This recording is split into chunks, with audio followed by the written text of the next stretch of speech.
A lane bends between hedges, then splits again. In Lawshall, that is normal. From above, roofs appear in pockets. Lawshall is a scattered Suffolk parish, not a tight village. We begin at the street, by church and school, then travel back through time. Earliest records, medieval fields, Tudor power, hidden worship, farming booms, wartime loss, and modern change. Nothing here is far from the next chapter. It is all walking distance, if you know where to look. On the edge of the parish, the ground rises and folds into the warbanks. These earthworks are older than Rome in Britain, a defensive shape still readable in grass. The modern A134 slices through the bank, a reminder that every age leaves its own line. Yet the older curve survives, running on either side of traffic. People have been here for a very long time. Finds from this area include Neolithic tools and even a sword dated to the late Bronze Age. In a museum light, a flint edge or a bronze blade feels small, but in a hand it was work, or hunting, or protection. The parish begins with objects like this. Not all history is built. Frithie and Chaddocker woods are ancient semi-natural woodland, protected today as a site of special scientific interest, with documentary traces reaching back to the 1500s. Some studies suggest these woods could be older still, perhaps pre-conquest. Whether or not that is true, the feel of long continuity is hard to miss under the canopy. Written history arrives around the year 972, when Lawshall is recorded in documents. The spelling shifts over time, but the name fixes the place on the map of early medieval Suffolk. Back then, settlement here was likely practical. Fresh water mattered. Some historians suggest the first focus may not have been where the church stands now, but nearer reliable springs and ponds. That helps explain the parish's shape today. Lawshall is known for being scattered, with multiple greens and hamlets, and 3 main centres rather than one tight core. Still, the street gives a recognisable heart. Church and school sit close together, and lanes radiate out. It is a good place to stand and imagine earlier footpaths. In a dispersed parish, community is a series of short journeys. You walk to worship, to work, to a neighbour. The landscape is the village street. Even now, the hedgerows and field edges guide you. They are not just scenery. They are the lines along which Lawshall has been lived for centuries. In 1086, the Domesday book takes a snapshot of Lawshall. It lists households, land for ploughs, meadow and woodland, livestock, and the value of the manor. Those numbers hint at a working community, organised around farming and obligation. A few plough teams could decide whether a year felt stable or frighteningly thin. The medieval parish also sat inside bigger systems of power. For much of the Middle Ages, the manor was held by Ramsey Abbey, far away but deeply present in rents and rights. Imagine a reeve walking these lanes, counting stock, measuring grain, reporting upward. The people who worked the soil were local. The authority above them was not. All Saints' Church anchors this world. Domesday mentions a church here, and parts of the building still preserve early medieval and early English work, surviving centuries of change. Stand in the churchyard and the parish becomes legible. Fields, lanes, and a place to gather, in a scattered landscape that mattered as much as any manor house. By the 15th century, Lawshall's church was rebuilt on a grander scale. The work is linked to the wealth of the Suffolk cloth trade, money turned into stone and timber. You can feel that ambition in the proportions, in the long lines of the nave, and in the confidence of late medieval craftsmanship. It is a parish statement, not a private one.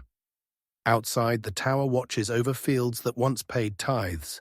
Inside, worship was also the village calendar, marking seasons of sowing and harvest, birth and burial. Centuries later, the Victorians arrived with a different idea of the past. All Saints went through restoration in the 19th century, a story that involved real people, decisions, and real money. Restoration can be care, but it can also be change. What was repaired? What was replaced? What was made neat? The building carries those choices in its fabric, and yet the result is simple to film. A medieval church, still working. A place where Lawshall's long story has been read aloud, week after week. In the 16th century, the Reformation reshaped ownership. Lawshall's manor, long linked to Ramsey Abbey, passed into the hands of the Drury family, and local influence changed with it. At the street stands Lawshall Hall, a name that signals status. The area was rebuilt in Tudor times, and the hall became the sort of place that could host power on the move. In 1578, Queen Elizabeth I visited Lawshall as part of her progress. For a small parish, a royal visit is a moment that lodges in memory. We cannot see the banners now or hear the speeches, but we can stand outside the hall and picture the logistics. Food, horses, servants, and locals watching from the edges. This is also a turning point in everyday life. When land ownership shifts, so do tenancies, duties, and the sense of who speaks for the parish. The street remains a cluster you can still read, hall, church, school nearby. In a scattered place, these anchors mattered, whatever the century. After the Reformation, faith in England was not simply settled. In Lawshall, Catholic worship survived in a mission linked to the Rookwood family and Coldham Hall. The focus was Coldham Cottage, a modest building that carried a remarkable role. It is described as the oldest continuing Roman Catholic church in Suffolk. From the lane, it does not announce itself like a parish church. That quietness is part of the story. Worship here had to fit the realities of the time. Think of evenings lit by candles, prayers kept low, and neighbors weighing trust. We cannot name every person, but we can recognize the shape of persistence. Over generations, the mission endures. It adds a second layer to Lawshall's religious map, alongside All Saints, and it reminds us that the parish held more than one story at once. When you step back outside, the fields return. Belief, like farming, was lived day by day. It had to work within the ordinary rhythm of rural life. From 1801 onwards, census counts let us watch Lawshall's population rise and fall. Those swings track wider agricultural fortunes when high demand drew labour in and hard times pushed it away. During the Napoleonic period, grain prices and demand could make work plentiful. Later, an agricultural depression and changing markets across Britain brought pressure back onto parishes like this. Land itself was also reorganised over time. We do not have every date at hand, but the shift toward enclosed fields and hedged boundaries changed how people moved, worked, and grazed animals. Education becomes a clear marker of 19th century life. A Catholic school operated in the parish from 1816 until 1950, serving local families through moves and expansions. Alongside that, the main village school has Victorian roots, later modernized for new generations. In a rural place, the school is both a building and a promise. Picture the morning routine: boots on, slate pencils, a walk along a lane that might be muddy in winter and dust in summer. Small details that add up to a way of life. The 20th century brings war into this quiet landscape. Lawshall lost men in the First World War, names that turned up on memorials and in family memories that never fully settled.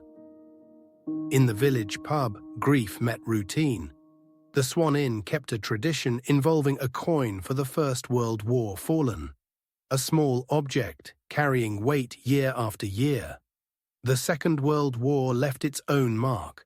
A crash memorial in the parish records that loss, later dedicated in 2009, with a named airman remembered on the stone.